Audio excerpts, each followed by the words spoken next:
Hello बच्चों, JEE main 2024 का question है 9 अप्रैल फर्स्ट शिफ्ट का। The dimension of formula of latent heat. Latent heat का formula क्या होगा ये पूछ रहा है। देखिए, लैटेंट हीट को हम कैसे डिफाइन करते हैं, तो हीट इज इक्वल टू लिखते हैं m इंटू एल। ठीक है, तो यहाँ से L क्या होगा, लैटेंट हीट। L का मतलब लैटेंट हीट हो गया। ठीक है, जो फेज कन्वर्जन के टाइम पे हीट होता है, तो ये Q बाई एम हो जाएगा। Q मतलब हीट हो गया, और हीट का जो एनर्जी, हीट का मतलब एनर्जी हो गया। ठीक है, तो हीट मतलब यहाँ पर एनर्जी, सिंपल। और एनर्जी का क्या यूनिट होता है, जूल होता है। जूल मतलब एक तरह से वर्क भी बोल सकते हैं। वर्क का मतलब फोर्स इनटू डिस्प्लेसमेंट, तो इसका यूनिट क्या होता है, न्यूटन मीटर। मतलब newton metre is equal to joule. और न्यूटन का मतलब क्या होता है, force is equal to mass into acceleration.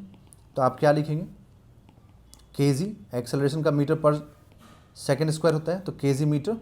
ठीक है, तो यहाँ से जूल का जो यूनिट होगा ना, वो हो जाएगा केजी मीटर पर second square into metre, that is KG metre पर सेकेंड स्क्वायर। ठीक है, तो जूल मालूम हो गया। मास का यहाँ पर केजी होता है, तो एम होता है।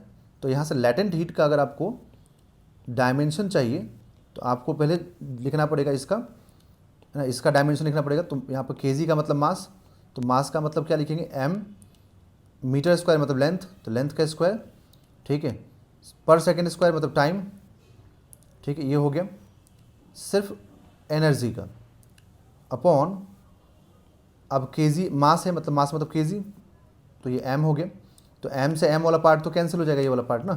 तो सिर्फ यहाँ पे जो मिलेगा अपने पास डायमेंशन, ठीक है, वो डायमेंशन क्या मिलेगा, यहाँ पे एम तो है ही नहीं, तो एम टू द पावर 0 हो जाएगा।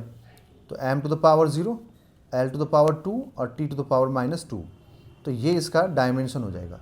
ठीक है, M to the power 0, L to the power 2 and T to the power -2, that is option number 1 is the right answer.